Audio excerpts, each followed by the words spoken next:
if there is one organ in our human body that we all have to be collectively be thankful to, most of us at least, would be liver. You know why? Liver is the number one primary detox organ, meaning that is an organ which kind of takes away all harmful stuff in our body.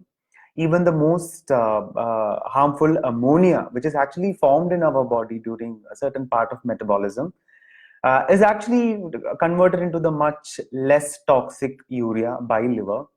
If you're having alcohol, the organ which metabolizes that or alcohol is liver. If you're having any tablets, medicines, everything is metabolized by the liver. And so it's basically the organ which does a lot of, for a lack of a better word, a lot of shit, and takes care of a lot of shit. But still, we all abuse that, right? This pure, this poor organ, it can even regenerate to even if you cut off a certain part of that organ, up to even if you remove 3/4 of a tissue of liver is removed, that organ can actually regrow. And that's the only organ in our human body which has the ability to regrow. And still we abuse our liver through our lifestyle or through the alcohol consumption. Fatty liver is so rampant. And the thing is that there is also something called a non-alcoholic fatty liver, NAFLD, non-alcoholic fatty liver disease. And people get it because of lifestyle. Even if they don't have alcohol, they get non-alcoholic fatty liver. So what exactly is fatty liver? What does it mean? And what are the things which needs to be done to reverse this fatty liver? Especially the fatty liver which is caused because of the lifestyle, which is the non-alcoholic fatty liver. That's the topic of discussion today. So before we go any further, do like the video, do follow the page and like the page. All right, so fatty liver. Now, liver has certain fat deposits. If the fat deposition in the liver is more than 5%, that's when we call that as a non-alcoholic. We call it as a fatty liver, right? If this fatty liver is occurring because of a bad lifestyle, that's basically what is known as a non-alcoholic fatty liver disease, right? Now there are few tests which we do, the blood test which we do, the liver function test that we do, which will help to understand the how these details, right? So when you do a liver function test, a couple of parameters that we check. One is something called an SGPT or ALT, which is one of the enzyme which is seen in the liver, which is actually called alanine transaminase. That is one of the parameters that we check. We also check SGOT or AST, which is nothing but aspartate aminotransferase. These two enzymes are actually there in the liver. Now, the funny thing is that now the SGOT is an enzyme which is not just found only in liver, it is also found in heart and muscles.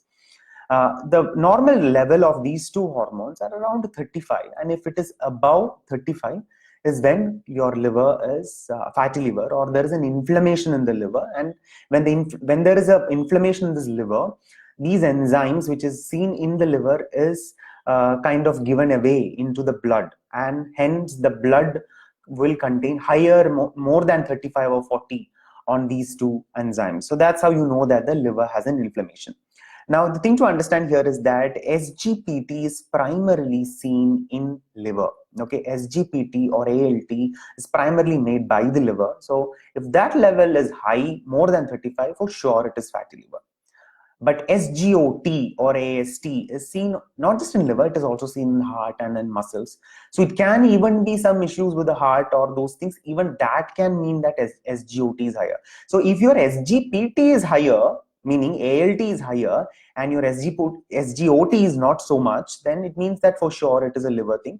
Otherwise, you might need, definitely need help from a medical practitioner also, and not just only from a lifestyle disorder expert like me, right? So that's one very important thing to look at. So when you look at the liver function test, these two numbers are important. Now, there is one more thing that we look at in our liver function test, which is nothing but ALP, which is alkaline phosphate. Basically means that it is also produced in the liver. If that number is higher than the prescribed range, it means that either the liver is inflamed, of course. It can also happen because if there is any bone disease or any issues with the bile duct and things like that, right? Couple of other things that we also check along with it is, one is albumin number, bilirubin. So see, the bile does a lot of things. One of the thing which bile secretes is the liver secretes is bile, which is important to digest fat.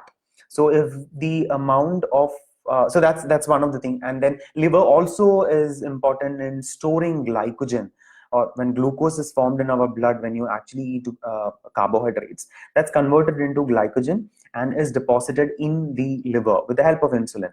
So by liver also is an organ to hold glycogen. It creates albumin, very important protein in our body. All these things are there. Now, in a normal scenario, a fatty liver is not so much of a problem. Okay, in a normal scenario, a person will not even know that he or she has a fatty liver until he actually checks these parameters. This fatty liver, it kind of progresses into the next level, which is known as steatohepatitis, when you kind of do not give too much of importance to the lifestyle, continue to actually, or maybe get your lifestyle even worse, or maybe you, on top of it, you're also having alcohol. Then that goes to the level 2. If it further progresses, it gets into fibrosis. Fibrosis is nothing but the third stage of fatty liver, which meaning to say that the liver tissues started getting scarring. And the fourth stage is where the much more severe cirrhosis, which is basically scarring and severe damage to the liver tissues.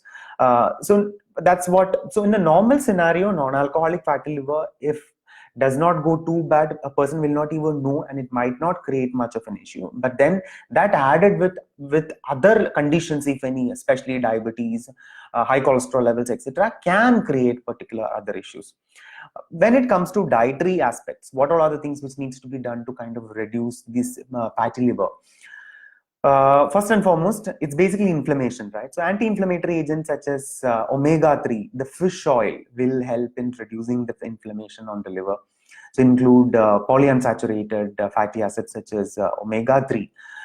Fish oil in your diet. Have a fish oil capsule. Combined EPA, DHA of roughly around 700,000 is something that you can have. That will help. Reduce the calorie intake and stay on a slight calorie deficit. Okay, reduce calorie intake and stay on a slight calorie deficit. That will help you to, but with right amount of protein, that will help you to reduce fat across the body, not just even from the liver. So that is another way of reducing the fatty liver. Include certain amount of exercises. Exercises would naturally create calorie deficit because your calorie expenditure is more, right? Calorie deficit is when your calorie in is lesser than your calorie out. There are two ways of doing it: reduce your calorie in or increase your calorie out. These are two methods of doing that. So include exercises in your daily routine. That will help in improving or increasing the calorie expenditure. That will create a calorie deficit, thereby helping you to kind of reduce the fatty liver conditions. So that's all that I pretty much basically wanted to say. So liver is the primary detox organ. That's basically what metabolizes alcohol, metabolizes medicines. It creates protein, some called albumin, very important for the body. And the fatty liver happens when the fat percentage is more than 5% on the liver. It can be reduced by doing these things. And when you do a liver function test, the numbers SGOT and SGPT together will tell you if you are having a fatty liver or not. Numbers more than 35 would mean that it is fatty liver. But as I earlier mentioned, if your SGOT number is higher, then it could mean not just fatty liver, it could mean other issues, potentially heart-related issues also. Right? In which case, you definitely need a specialist medical practitioner or doctor's help. It should not be looked at only from a lifestyle disorder specialist point of, or only from a diet or an exercise point of view. Yeah. But then majority of the fatty liver conditions that we see are because of lifestyle disorders, lifestyle conditions, and they are all most of the time non-alcoholic fatty liver. So that's basically what I wanted to talk to you about today. I hope this was helpful. If you have any questions, as always, do comment in. Would be more than glad to answer them. And yes, as always, stay healthy, stay young, and stay fit. Take care.